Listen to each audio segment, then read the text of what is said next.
Olá pessoal, tudo bem? Estamos aqui para a nossa aula de número 5 e nós vamos falar sobre a divisão do Antigo Testamento canônico. Nós falamos na aula anterior sobre a importância do cânon, como foi feito o processo de aceitação e separação dos livros, e agora nós vamos seguir na mesma linha.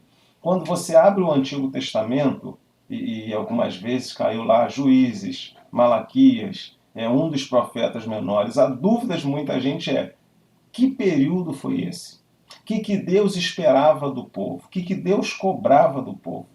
E essa divisão do Antigo Testamento vai te ajudar muito a ter uma visão panorâmica dos fatos, ok? Então vamos lá. Divisão do Antigo Testamento. A primeira divisão do Antigo Testamento é a lei, que são os primeiros 5 livros, que também são chamados de Pentateuco. Esses livros são de autoria de Moisés.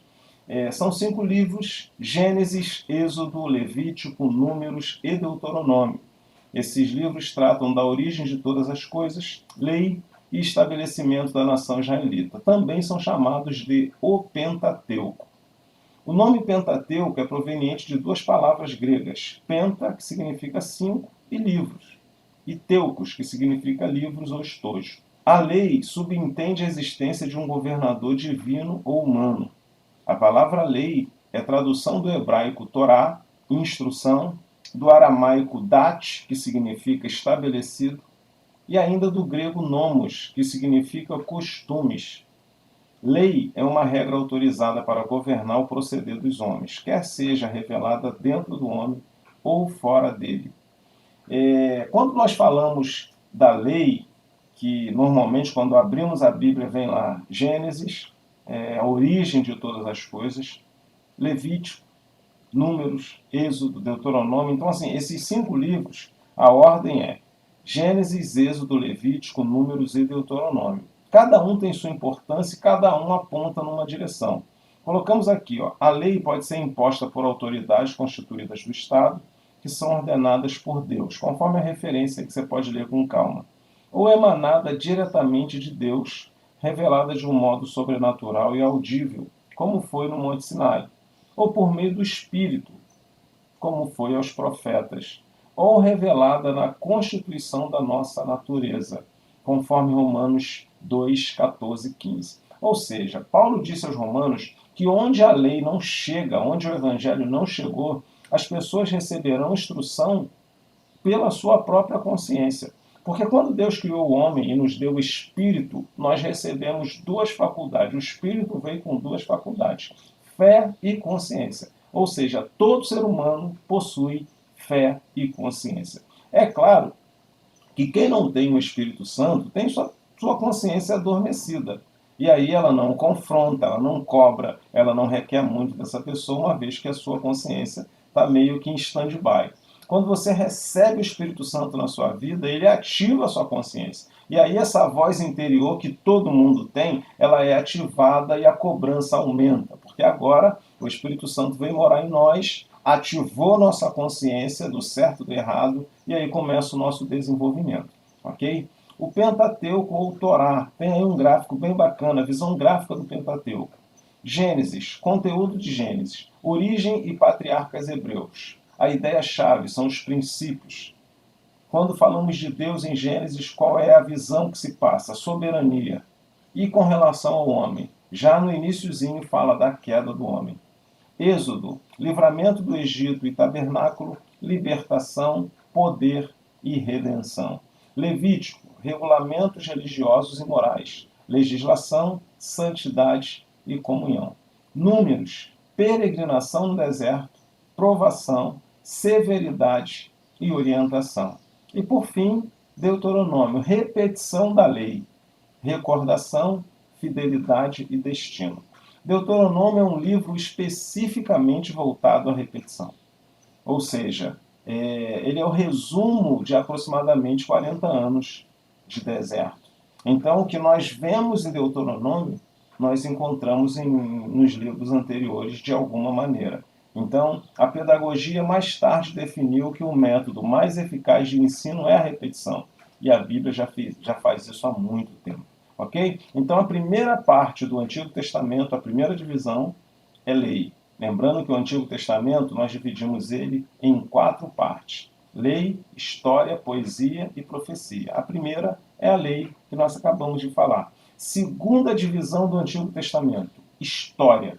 São 12 livros. A história vai de Josué até Esther. Estes falam da história de Israel nos seus vários períodos. Primeiro período da história é a teocracia. Lá no início do livro dos Juízes já diz que com a morte de Josué não se levantou líder capaz que pudesse conduzir o povo. E aí cada um fazia o que queria. Com a morte de Josué aconteceram algumas guerras internas, divisões, um afastamento absurdo de Deus. E aí houve necessidade de Deus levantar pessoas específicas. Aí nós vimos para o período da teocracia, que foi o período dos juízes. Durou cerca de 450 anos. Havia um homem ou uma mulher liderando o povo, mas o Senhor era quem governava diretamente. E aí teocracia vem de Theos, que significa Deus, e é de onde vem a nossa palavra teologia. Samuel foi o último dos juízes, e também foi ele que ungiu o primeiro e o segundo rei de Israel. Então Samuel fez parte de um período muito importante para a história de Israel, porque foi a fase de transição. Ele foi o último dos juízes e ele ungiu os 2 primeiros reis. Ou seja, ele passou a parte da teocracia e inaugurou a monarquia. Diz aqui, isso deixou o Senhor um pouco triste, porque pedindo um rei humano eles estavam desprezando a liderança de Deus. O que aconteceu nessa fase final da teocracia? O povo começou a apertar Samuel pedindo um rei. E Samuel insistia com o povo dizendo o seguinte: vocês já têm o Senhor. O Senhor é o nosso rei. E eles diziam: não, nós queremos um rei humano. Nós queremos alguém que nós possamos consultar, que nos atenda, que vá à frente do exército, levando o nosso estandarte, nossa bandeira, porque todas as outras nações têm rei. Então, essa opressão do povo, essa insistência do povo, acelerou o processo. É claro que Deus tinha em mente colocar um governante entre o povo como rei, mas a insistência do povo acelerou o processo. E aí nós saímos do período da teocracia, que durou aproximadamente 450 anos, e vamos para a monarquia. Esse período também é conhecido como Reino Unido. Monarquia. Nós tivemos Saul, que foi o primeiro rei, depois Davi e depois Salomão. Esses 3 reis formaram a monarquia e um período também conhecido como Reino Unido. O período da monarquia, o Reino Unido, só durou com esses reis 120 anos, 40 anos para cada um. Então, recapitulando, monarquia ou Reino Unido, 120 anos. Saul reinou 40 anos, Davi mais 40 anos e Salomão mais 40 anos. Saul, o povo escolheu pela beleza. Há um texto que diz que do ombro para cima Saul se sobressaía a todo Israel. Então, pelo menos 2 coisas nós entendemos. Ou ele era muito alto e se destacava pela altura, ou ele era muito bonito e se destacava pela beleza. No entanto, os doutores no assunto confirmam, acreditam que o Saul é o típico rei que o povo escolheu por sua aparência. E aí nós vamos para o segundo rei, que foi Davi. O Senhor escolheu, pois era segundo o seu coração. Davi, diferente de Saul, ele não era o irmão mais velho, era o caçula. A sua família não era uma família de ascendência ao reinado, ao império, mas Deus o escolheu por conhecer o seu coração. E com a morte de Davi, Deus escolhe Salomão. Salomão era filho de Davi. Deus não permitiu a divisão do reino enquanto estava vivo por amor a Davi. Mas quando Salomão morreu, foi inevitável a divisão do reino. Salomão recebeu um reino consolidado e ampliou pouco. Vocês lembram da história que quando Deus aparece a Salomão, pergunta para ele o que ele queria, ele pede sabedoria para conduzir o povo. E Deus fica muito feliz, porque Salomão não pediu riqueza, não pediu a morte de seus inimigos, mas sabedoria para ser um bom rei. E aí Deus diz para ele: eu vou te dar sabedoria como nenhum homem antes de você possuiu, e nem depois de você haverá alguém tão sábio. Vou te dar riquezas que nenhum homem antes de você possuiu, e nem depois de você haverá alguém tão rico. Então Salomão não só recebeu sabedoria ilimitada, como também foi o homem mais rico que já existiu. Ok? E aí, com a morte de Salomão, nós saímos do período da monarquia e vamos para a divisão do reino e cativeiro. Esses contêm o relato dos reinos de Judá, que ficou ao sul, e de Israel ao norte, que depois da morte de Salomão se dividiram. Bem, com a morte de Salomão, nós temos Jeroboão, que trabalhava com Salomão no exército, tinha muita simpatia do povo, era um camarada carismático e muito querido. E nós tínhamos o filho de Salomão, Roboão.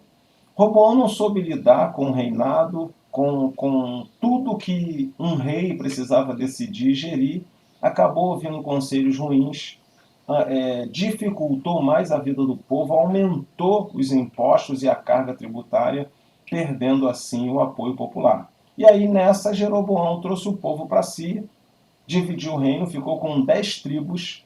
Roboão, filho de Salomão, ficou com apenas 2. E aí essa cisão gerou Israel, reino do norte, com sua capital em Samaria, e Judá, reino do sul, com sua capital em Jerusalém. O filho de Salomão, Roboão, ficou no reino de Judá, ao sul, com 2 tribos, e Jeroboão ficou no norte, com sua capital em Samaria, com 10 tribos. É bom lembrar que desde o início, desde que a divisão ocorreu, o reino do norte nunca se firmou no Senhor. Jeroboão, logo de início, ele já faz 2 bezerros de ouro e coloca nas extremidades do país, no norte do país e no sul, para separar.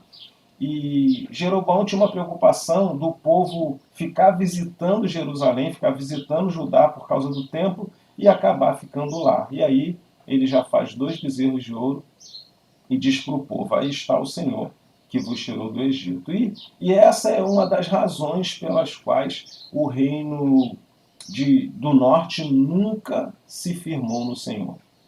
Caiu mais cedo, teve muito mais dificuldades, porque eles não se voltaram para Deus. Israel, reino do norte, com sua capital em Samaria, foi levado em cativeiro para a Síria em 722 a.C. Judá, reino do sul, com sua capital em Jerusalém, foi levado em cativeiro para a Babilônia e caiu em 587 a.C. Ok? O que aconteceu na queda da cidade, especificamente em Judá? O cativeiro ocorreu em 3 levas. A cidade foi sitiada, foi conquistada, o rei estabeleceu termos para não destruir a cidade, o rei colocou pessoas cuidando dos seus interesses, e o rei se comprometeu em se submeter ao reino da Babilônia.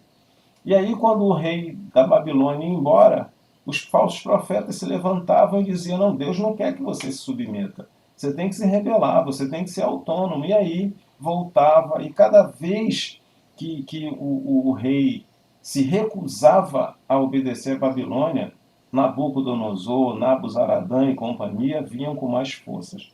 E o que aconteceu?